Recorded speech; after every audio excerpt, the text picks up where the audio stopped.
Morning વિદ્યાર્થી મિત્રો, આજે આપણે અભ્યાસ કરવાના છે પાઠ 7 આપણા વારસાનું જતન. અગાઉના પાઠમાં આપણે શીખી ગયા કે વારસો એટલે શું, વારસો કોને કહેવાય. જેમાં આપણે જોઈ ગયા આદિ યુગથી શરૂ કરી વર્તમાન યુગ સુધી પ્રકૃતિએ અને માનવીએ આપણને જે કંઈ પણ આપ્યું છે તે છે આપણો વારસો. બીજા અર્થમાં કહીએ તો એક પેઢી બીજી પેઢીને જે કંઈ પણ આપે છે એને કહેવાય છે વારસો.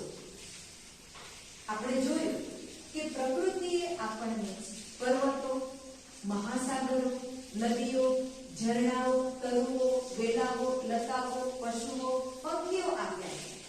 તો માનવીએ આપણને જુદી જુદી કળાઓ, જેમાં સાહિત્યની કળા, શિલ્પકળા, વિજ્ઞાનના ક્ષેત્રે કળા, આ બધી કળાઓનો અદ્ભુત વારસો આપ્યો છે.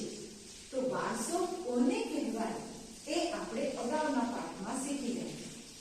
આ પાઠમાં આપણે શીખવાનો પ્રયત્ન કરીશું કે આપણો આ જે વારસો છે એ વારસાનું જતન. જતન એટલે કે કાળજી કઈ રીતે રાખવી જોઈએ અને શા માટે રાખવી જોઈએ, આ બાબતનો આપણે અભ્યાસ કરીશું. આ માટે હું તમને એક ઉદાહરણ આપીશ. જાપાનના એક નાગરિક હોય છે. જાપાનના એ નાગરિક ત્યાંની ટ્રેનમાં મુસાફરી કરે છે.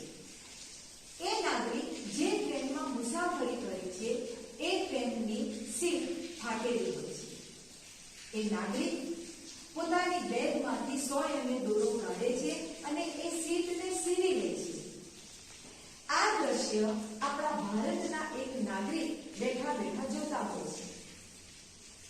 એ જાય છે અને એમને પૂછે છે કે તમે શું રેલવેમાં નોકરી કરો છો? જાપાનના નાગરિક ના પાડતા કહે છે કે હું તો એક શિક્ષક છું. ભારતના નાગરિક પાછા આશ્ચર્ય પામે છે અને પૂછે છે કે તમે શિક્ષક છો, રેલવેમાં નોકરી નથી કરતા, તો આ કામ તમે કેમ કરી રહ્યા છો?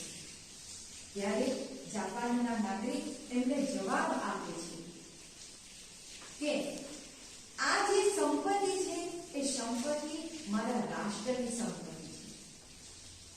આ સંપત્તિને જાળવવામાં હું જો કાળજી નહીં રાખીશ તો મારા રાષ્ટ્રની સંપત્તિ એ એક દિવસ નષ્ટ પામશે, મારા રાષ્ટ્રનો વારસો નષ્ટ પામશે. બીજું પણ એ કહે છે કે અન્ય દેશમાંથી આવેલા વ્યક્તિઓ મારા દેશની આ સંપત્તિને જ્યારે આવી દશામાં જોશે તો મારા દેશનું મૂલ્ય એ ઓછું આપશે, મારા દેશનું ગૌરવ એ ઓછું આપશે અને હું એ થવા દેવા માંગતો નથી, માટે હું આ સીટને સીવી રહી છું.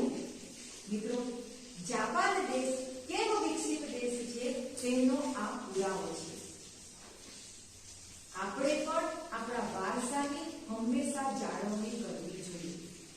વારસો એ પ્રાકૃતિક હોય કે સાંસ્કૃતિક, પણ એનાથી આપણને ગૌરવ મળે છે. આપણે આગળના પાઠમાં જોઈ ગયા અશોકના શિલાલેખો, અજંતાની ગુફા, ઇલોરાની ગુફા, એલિફન્ટાની ગુફા, સાંચીનો સ્તૂપ, કેટલા બધા સ્થળો વિશે આપણે જોઈ ગયા. આ સ્થળોને જ્યારે વિદેશના નાગરિકો જોવા માટે આવે છે અને આ સ્થળોની પ્રશંસા કરે છે ત્યારે ભારતના નાગરિક તરીકે આપણને આપણા એ વારસાનું ગૌરવ થાય છે. તો વારસો એ આપણને ગૌરવ અપાવે છે. વારસાથી આપણને આપણી ઓળખ મળે છે. વારસો એ આપણને માર્ગદર્શક રૂપ નીવડે છે. માટે આપણે આપણા વારસાનું જતન, કાળજી રાખવી જોઈએ. તો વિદ્યાર્થી મિત્રો, તમને ખ્યાલ આવ્યો કે શા માટે આપણે આપણા વારસાનું